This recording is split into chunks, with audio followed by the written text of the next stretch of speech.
Rosa. Somos el equipo conformado por Iván Vázquez, Sherin Quetzal y Alan Suárez. Vamos a presentar los osciladores.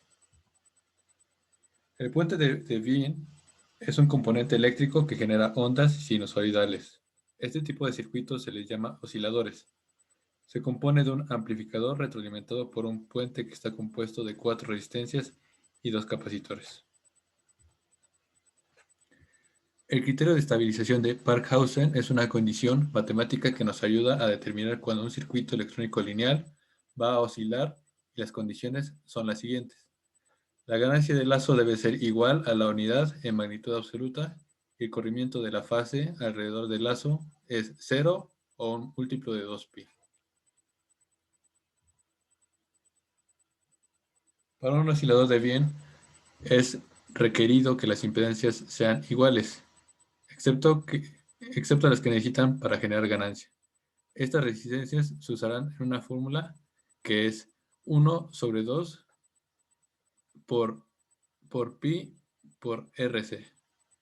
Nos dará como resultado la frecuencia de oscilación. Las condiciones para cumplir el criterio de Barkhausen con respecto a nuestro circuito son los siguientes. En el filtro pasabandas que se encuentra en la parte de arriba del diagrama deberá de tener una ganancia de 1/3. Por otra parte, la ganancia que se encuentra en las resistencias de 60K y 20K, o llamada ganancia de retroalimentación negativa, debe de ser de valor 3. Esto es para cumplir la condición anteriormente nombrada, de que la ganancia del lazo debe de ser igual a la unidad, y esto se cumple con la multiplicación de ambas ganancias. Otra cosa que se cumple es que la frecuencia de oscilación hay una fase de 0 grados o algún múltiplo de 2pi. Las oscilaciones son generadas por la resistencia y capacitancia que se encuentran en paralelo, tal y como se muestra en el diagrama.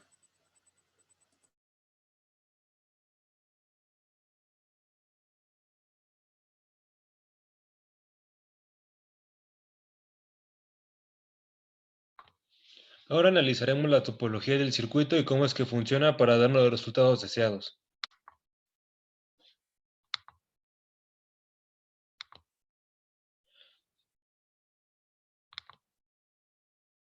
Como explica mi compañero, para tener un tipo de oscilador de Wien, tenemos que tener un filtro pasabandas que en general se compone de un filtro pasabajas y un filtro pasaltas, ya sea en un capacitor y en resistencia en paralelo o un capacitor y resistencia en serie.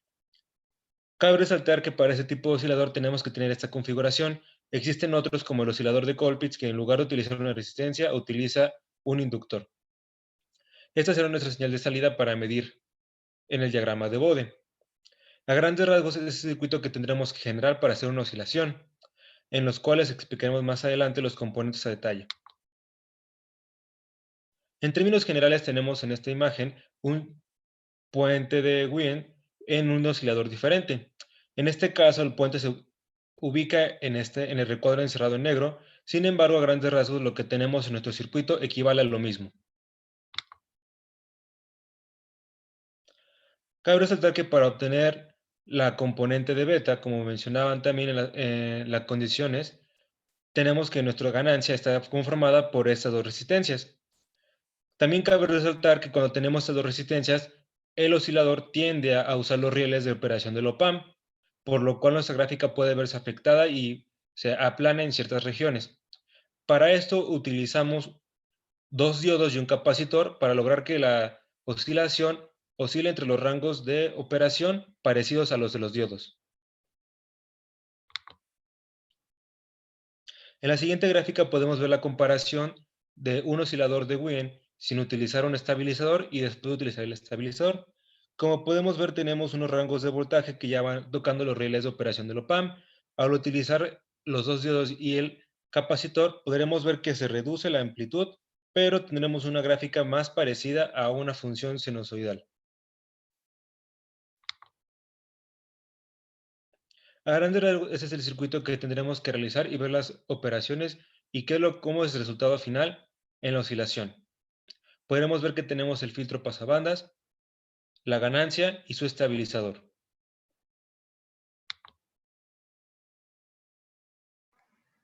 A continuación presentaremos los resultados.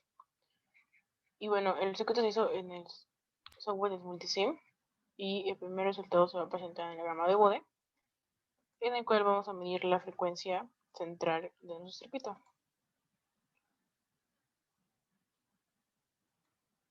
En esta primera gráfica podemos ver que la frecuencia central de nuestro circuito fue aproximadamente 77.9 kHz y la ganancia fue de menos 9.543 decibeles. Al hacer los cálculos correspondientes y pasar la ganancia linealmente, es decir, hacer la operación de 10 a la menos 9.543 sobre 20, podemos decir que este equivale a un tercio, que es aproximadamente 0.33. Si recordamos lo dicho por nuestro compañero Alan, al calcular A por B, tenemos que A equivale a 0.33 y la beta B equivale a 3. Y esto nos va a dar un resultado aproximado a 1. Este resultado que arrojó la gráfica nos hace cumplir una de las condiciones de Barkhausen.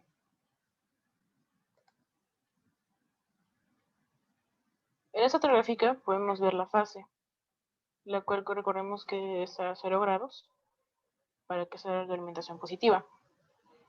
Verificamos la frecuencia a 0 grados, que es la frecuencia central obtenida en la gráfica anterior. Por lo tanto, esta condición también se cumple y tenemos que pues ambas condiciones se cumplen. Por lo tanto, nuestro oscilador fue realizado correctamente.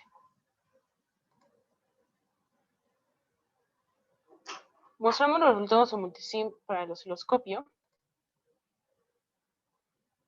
en el cual vemos para este primer escenario que hemos estabilizado el circuito. Lo estabilizamos con 2 diodos y un capacitor, como lo mencionó mi compañero Jesús, para que no se vaya a los rieles del op-amp. Por medio del osciloscopio vimos que al principio la forma de la señal era cuadrada y nosotros queríamos obtener una señal sinoidal. Para ello agarramos los capacitores antes descritos.